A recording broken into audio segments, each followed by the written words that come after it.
Assalamualaikum warahmatullahi wabarakatuh.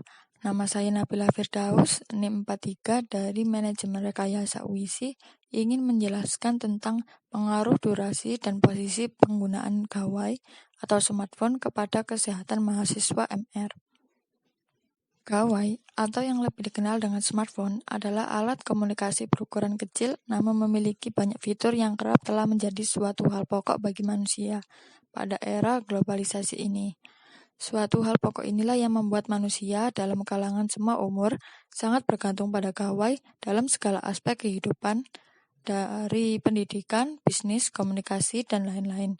Gawai tidak hanya berdampak positif bagi kehidupan, tetapi juga memiliki dampak negatif pada kesehatan pengguna, secara psikologis maupun secara fisik.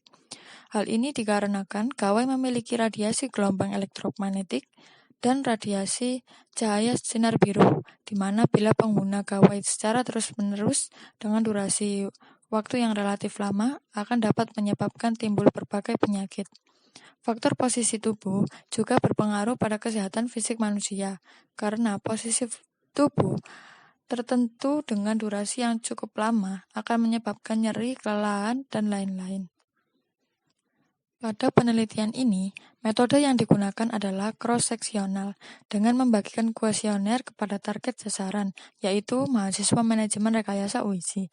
Data yang akan diambil antara lain durasi penggunaan gawai, posisi, dan keluhan pada tubuh setelah penggunaan gawai, yang nantinya akan dilakukan pengolahan data menggunakan software MATLAB untuk menentukan presentasi dan p-value dari data, guna mendapatkan hasil rata-rata durasi pemakaian gawai, posisi yang sesuai ergonomi tubuh manusia, dan keluhan yang kerap terjadi pada pengguna. Kemudian adapun rumusan masalah, antara lain bagaimana pengaruh posisi dan durasi waktu penggunaan gawai pada kesehatan mata mahasiswa MR.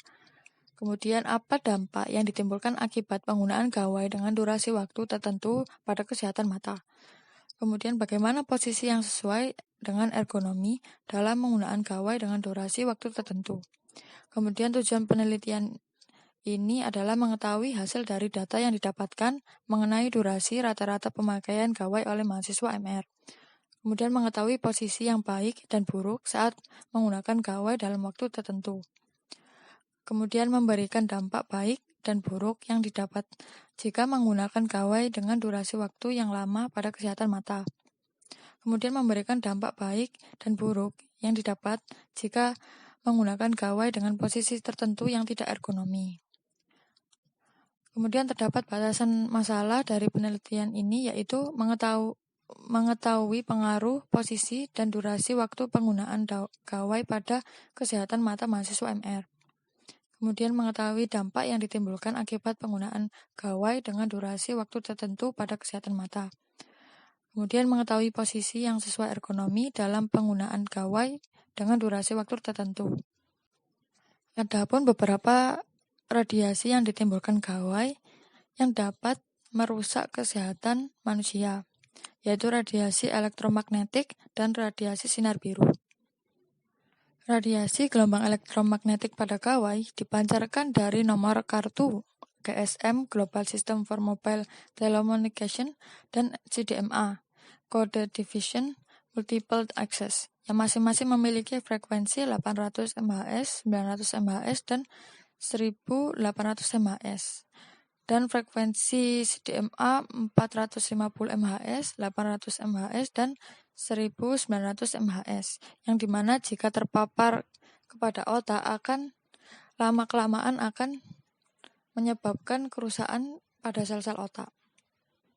Radiasi sinar biru. Layar pada gawai berfungsi menampilkan gambar, fitur-fitur, dan bagian utama pada gawai untuk digunakan. Layar gawai lebih banyak menggunakan LED, light emitting diode screen, dan LCD, liquid crystal display screen yang menghasilkan radiasi sinar biru, di mana memancarkan sinar biru yang harmful untuk mata manusia. Kemudian terdapat flowchart kerangka penelitian, yaitu dimulai dengan identifikasi masalah, kemudian melakukan studi lapangan, pengamatan, sekaligus dengan studi literatur. Setelah studi literatur, Kemudian merumuskan masalah, apa saja yang menjadi masalah kesehatan tubuh manusia. Kemudian pengumpulan data atau pembagian kuesioner. Yang diambil adalah durasi pemakaian gawai, posisi tubuh saat pemakaian gawai, dan keluhan pada tubuh setelah pemakaian gawai. Kemudian setelah pengumpulan data tersebut akan diolah menggunakan MATLAB. Kemudian setelah hasil telah didapatkan, akan dilakukan analisa data, kemudian hasil dan kesimpulan dari data tersebut. Sekian yang bisa saya sampaikan. Bila ada kesalahan, mohon dimaafkan. Wassalamualaikum warahmatullahi wabarakatuh.